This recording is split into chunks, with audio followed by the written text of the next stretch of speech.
Hello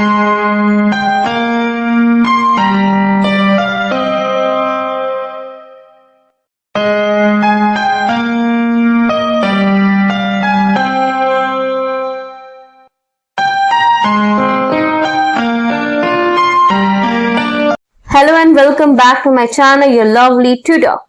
तो हमारा जो बचा हुआ था उसको हम कंप्लीट करते हैं। तो यहाँ पर मैं बात किया था कि आईक्यू जो होता है, अगर जिसका बिलो 70 हो तो वो क्या होंगे, वो बहुत सारे इंटेलेक्चुअली डिसेबल्ड होंगे जिनका बिलो होगा, बट जिनका बहुत ज्यादा होगा 130 से एबव होगा तो इंटेलेक्चुअली उनको हम गिफ्टेड कहते हैं। ठीक है, तो पहले जो ग्रुप है जिनका 130 से एबव है, सुपीरियर है, ये सब चीजें हैं, वो इंटेलेक्चुअली गिफ्टेड माने जाते हैं, और जिनका 70 से कम है तो उनको हम इंटेलेक्चुअल डिसेबल्ड कहते हैं। तो प्लीज टेक दिस, इसका बहुत इंपॉर्टेंट है। ये जो दो ग्रुप्स है वो बहुत डेविएट है, नॉर्मल पॉपुलेशन से अलग है, कॉग्निटिव में, इमोशनल में और मोटिवेशनल कैरेक्टरिस्टिक्स में। मतलब अगर हम डिफरेंशिएट करें ना इंटेलेक्चुअल गिफ्टेड का और इंटेलेक्चुअली लाइक डिसेबल्ड का, तो हमको पता चलेगा कि कॉग्निटिव, इमोशनल एंड मोटिवेशनल ये तीनों के तीनों चीज दोनों में कितना अलग है। ठीक है, नाउ अब हम आते हैं सो वेरिएशन ऑफ इंटेलिजेंस के बारे में हमसे बात करते हैं। इसमें हमने देखा इंटेलेक्चुअल डिफिशिएंसी, मतलब जिसका इंटेलेक्चुअल बहुत ज्यादा कम हो उसको कहते हैं intellectual deficiency. So only one hand are the gifted and equated persons we discussed briefly earlier. तो हमने पढ़ा था कि equated persons होते हैं, gifted persons होते हैं। On the other hand अब हम बात करेंगे तो उससे डिफिकल्टी, जिनको लर्निंग करने में बहुत डिफिकल्टी होता है, जो सिंपल स्किल्स भी नहीं सीख पाते हैं। ठीक है, तो ये सारी चीजें होती है। तो इसमें क्या होता है, उस पर्सन में इंटेलेक्चुअल डिफिशिएंसी होते हैं, और इन्हीं को हम क्या कहते हैं, इंटेलेक्चुअल डिसेबल्ड हम कहते हैं, जो मैंने पीछे भी हमने बात किया था। अब यहाँ पर ग्रुप में एक वाइड वेरिएशन होता है इंटेलेक्चुअल डिसेबल्ड का, ये आपको बताया गया है AAMD, याद रखना है आपको, AAMD। हो सकता है आपको इसका पूछ लिया जाए full form, American association of mental deficiency. ठीक है, ये बहुत इंपॉर्टेंट है, इसका आपको याद रखना पड़ेगा डेफिनेशन। अब ये जो American association on mental deficiency है, वो कैसे देखते हैं इंटेलेक्चुअल डिसेबिलिटी को, हाउ दे यूज्ड टू सी। तो इंटेलेक्चुअल डिसेबिलिटी को देखते हैं एज अ सिग्निफिकेंटली सब average general intellectual functioning existing concurrently with deficit in adaptive behavior and manifested during the development period. अब इसमें इतना बड़ा पॉइंट है भाई, इतना बड़ा लाइन है कि ये क्या कहना चाह रहा है। अब इसको तीन डिफिनेशन को इसी को डिवाइड किया गया है। कैसे, सबसे पहले हमको बताया गया है, पहले हम इसी को डिस्कस कर लेते हैं कि क्या है। तो पहले बताया गया है कि सिग्निफिकेंटली सब एवरेज, मतलब SSGIF, इतना पहले आपको याद रखना होगा। ये हमने जब हम थे 12th में तो हमने ऐसा याद किया था, सिग्निफिकेंटली सब एवरेज जनरल इंटेलेक्चुअल फंक्शनिंग। मैंने मतलब हमने ऐसा इसको स्टडी किया था। आई होप अगर आप भी स्टडी करेंगे तो it is benefit for you. तो आप ऐसे याद कर सकते हैं, सिग्निफिकेंटली सब एवरेज जनरल इंटेलेक्चुअल फंक्शनिंग। ठीक है, अब ये याद हो जाएगा। फिर यहाँ पर एग्जिस्टिंग क्या, मतलब एक बहुत जरूरी है कि हम सब एवरेज से जो कम है जनरल इंटेलेक्चुअल फंक्शनिंग में देखते हैं। तो यहाँ पर वो ऐसे लोग होते हैं इंटेलेक्चुअल डिसेबल जो कि बिहेवियर को या कुछ को, इन्वायरमेंट को अडेप्ट नहीं कर पाते हैं अपने डेवलपमेंट पीरियड में। मतलब जब वो डेवलप कर रहे होते, बड़े हो रहे होते, तो वो नहीं कर पाते, अडेप्ट नहीं कर पाते। अब डेफिनेशन का 3 बेसिक पॉइंट्स है। पहला क्या है, पहला है कि हमको जज करना है, मतलब कि first in order to be जज as intellectually disabled a person must show significantly subaverage intellectual functioning. मतलब कि यहाँ हमको तो जज करना है इंटेलेक्चुअल डिसेबल्ड का कि वो सिग्निफिकेंटली सब एवरेज है कि नहीं। ठीक है, तो हमको जज करना है इंटेलेक्चुअल डिसेबल्ड का कि पर्सन का सिग्निफिकेंटली सब एवरेज पता चले कि वो एवरेज है, सब एवरेज मतलब एवरेज से भी कम। ठीक है, जिनका बिलो 70 होता है वो जज होते हैं कि सब एवरेज इंटेलिजेंस होगा। तो पहला तो ये हो गया ठीक है, सिग्निफिकेंटली सब एवरेज वाला कंप्लीट हो गया। अब हमारा क्या आता है कि पर्सन हैविंग IQ बिलो 70, जिनका भी 70 से बिलो है उनको जज होता है कि सब एवरेज इंटेलिजेंस तो है ही, बट सेकंड रिजल्ट होता है कि डिफिसिट अडेप्टिव बिहेवियर, मतलब वो अडेप्ट भी नहीं कर पाते बिहेवियर को, ठीक है।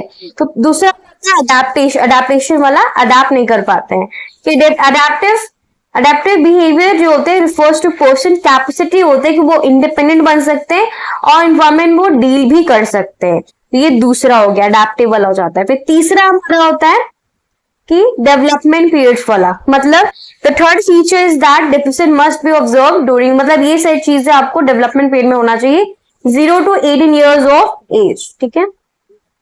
ये तीनों चीज के बारे में हमने पढ़ा। इसमें SSGIF में ही हमने बहुत अच्छे से समझ लिया। पहला तो सिग्निफिकेंट सब एवरेज के बारे में था, दूसरा अडेप्टिव बिहेवियर के बारे में था, तीसरा डेवलपमेंट पीरियड के बारे में था। तो इसमें ही पूरा की तीनों लाइन भी घुसे हुए थे। इसे ज्यादा आपको मेहनत नहीं करना पड़ेगा। पहले आप SSGIF को रिपीट करेंगे तो सिग्निफिकेंटली सब एवरेज, जनरल, इंटेलेक्चुअल फंक्शनिंग आपको समझ में आ जाएगा। फिर उसी चीज को existent concretely deficit with adaptive behaviour और फिर manifest during the development period याद कर रखिए तो आपको ये याद हो जाएगा। तो ये तो याद ही है, ठीक है। अब कितना से कितना तक ये भी इंपॉर्टेंट है, 0 to 18 years ऑफ एज। अब देखिए इंडिविजुअल जो होते हैं, जो कैटेगराइज किए जाते हैं इंटेलेक्चुअल डिसेबिलिटी में, उनका शो होता है वेरिएशन उनकी एबिलिटीज में। उनका एबिलिटी भी कुछ कुछ अलग होता है, जो हाई में होते हैं और लो में, तो उनका डिफरेंस तो रहता ही है।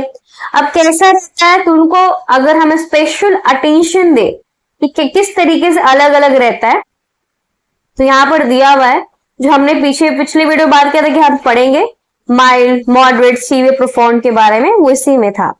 तो इसमें क्या होता है कि हु कैनॉट, कुछ लोग होते हैं कि वो सही हो जाए, ट्रेंड हो जाए, बट कुछ लोग हो ही नहीं पाते हैं अपने पूरे लाइफ में।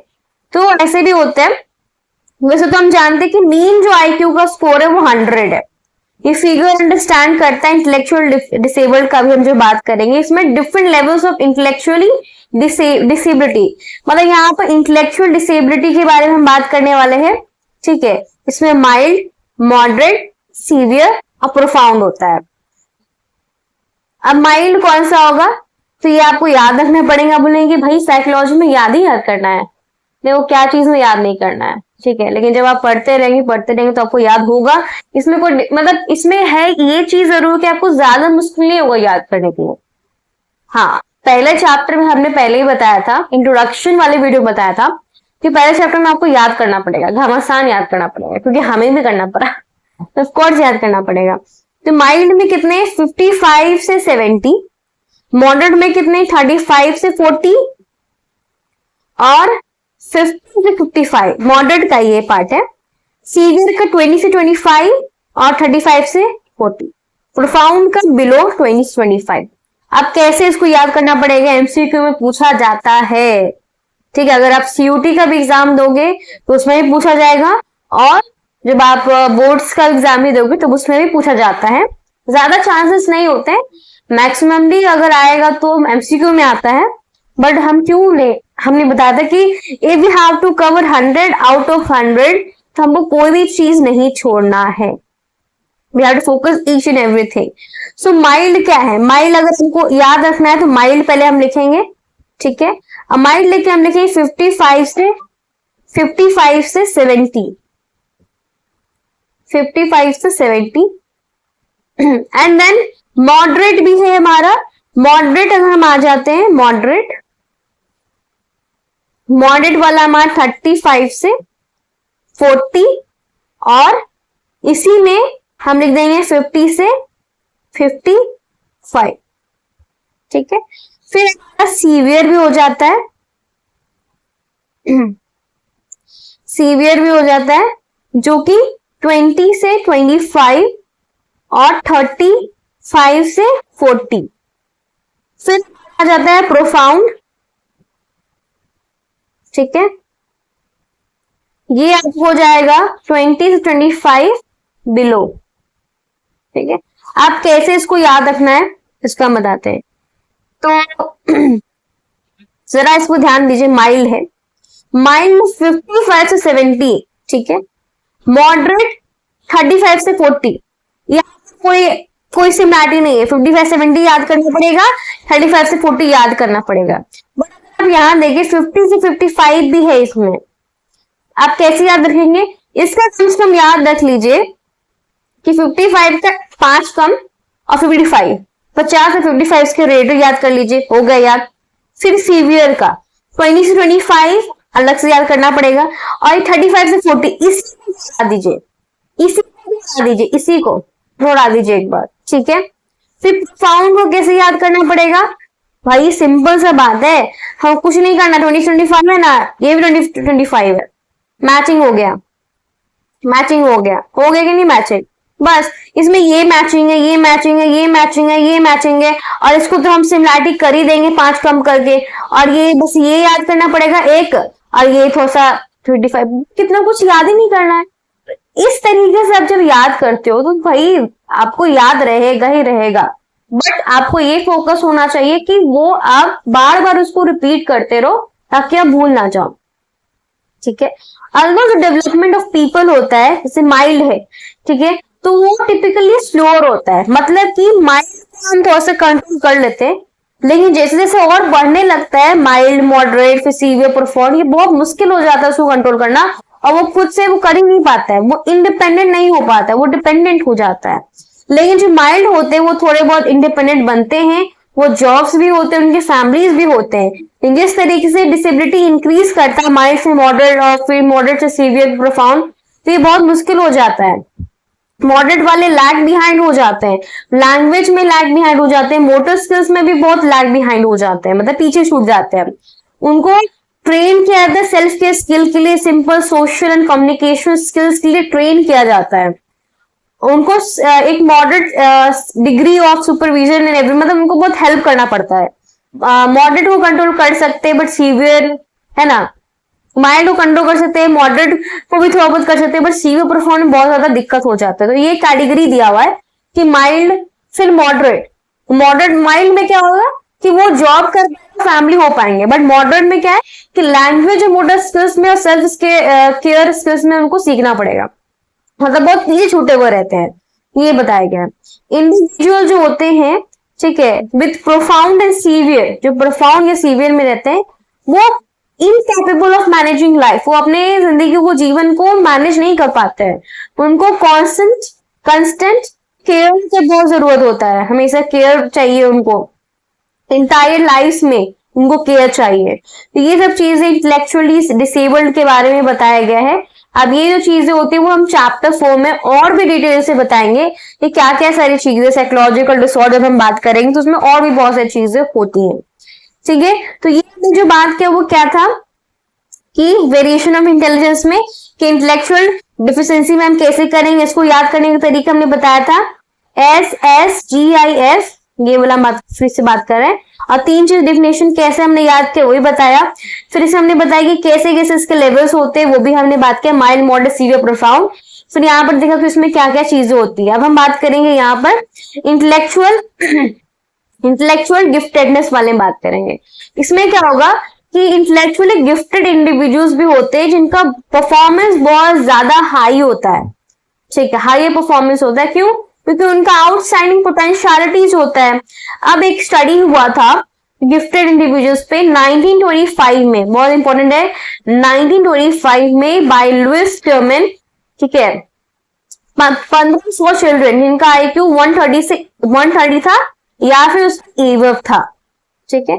तो इंटेलेक्चुअल गिफ्टेड इंडिविजुअल्स क्या है, शो करते हाई परफॉर्मेंस, जिनका पोटेंशियलिटीज बहुत हाई होता है। स्टडी हुआ था गिफ्टेड इंडिविजुअल्स पे 1925 में बाय लुइस टर्मेन, उन्हीं के लाइफ में हुआ था। 1500 चिल्ड्रन थे जिनका IQ 130 या उससे ज्यादा था, एग्जामिन करने के लिए कि इंटेलिजेंस जो होते हैं वो कैसे रिलेट करते हैं ऑक्यूपेशनल सक्सेस, ठीक है, एंड लाइफ एडजस्टमेंट। मतलब IQ अगर ज्यादा है तो उसमें कैसे, इसका इंपॉर्टेंस कैसा है, उनका सक्सेस रेट कैसा है, ऑक्यूपेशनल सक्सेस कैसा है, और लाइफ किस तरीके से एडजस्टमेंट करते हैं, उसके बारे में ये बताता है, ठीक है। लेकिन इसमें 2 टर्म्स भी दिए गए हैं, एक टैलेंट है, एक गिफ्टेडनेस है। बता दें टैलेंट और गिफ्टेडनेस में क्या होता है। टैलेंट जो होता है एक बहुत छोटा वर्ड है, कि कोई पार्टिकुलर टॉपिक पे या कुछ पे उसका टैलेंट हो जाता है। जैसे कि एक मोहिनी है, ठीक है, मोहिनी नाम रखते हैं, मोहिनी है, मोहिनी बहुत अच्छी डांसर है, ठीक है, तो और सिंगर उनको ज्यादा नहीं है, डांसर ही बहुत अच्छी है, तो वो टैलेंटेड गर्ल कही जाएगी, क्योंकि वो क्या है, एक पार्टिकुलर टॉपिक पे मतलब बहुत अच्छा वो करती है, मगर डांसर है, तो उसको हम कहेंगे टैलेंट है ना। बोलते हैं ना कि सिंगिंग में तो सिंगिंग टैलेंट है उसका, ये चीज है। लेकिन गिफ्टेडनेस क्या होता है कि मोहिनी ही हो जो कि सिंगिंग में भी हो, डांसिंग में भी हो, पढ़ने में भी हो, लिखने में भी हो, सब चीज में, खेलने में भी, कूदने में भी, सब में, तो ये कहलाता है गिफ्टेडनेस, जो कि नैरो नहीं होता है, बहुत बहुत इसमें होता है, ये दोनों में अंतर होता है। लेकिन हम सब जो कॉमन लैंग्वेज में उसको इंटरचेंजेबली मतलब टैलेंट भी बोल देते हैं उसी चीज को, गिफ्टेडनेस भी बोल देते हैं, बट ये सही नहीं है, ठीक है, इसका मीनिंग अलग अलग होता है। गिफ्टेडनेस जो होता है वो एक्सेप्शनली जनरल एबिलिटी होता है, जो सुपीरियर परफॉर्मेंस एक वाइड वैरायटी ऑफ एरियाज में दिखता है। बट टैलेंट एक नैरो टर्म है जो एक पार्टिकुलर टॉपिक पे एक तरीके से रहता है। तो अभी के लिए इतना ही। और यहाँ पर वीडियो फुटेज में दिखाया कि इंटेलेक्चुअली गिफ्टेडनेस में क्या क्या चीजें होती हैं, ठीक है, और टैलेंट्स में क्या होती है। So thank you for watching my video.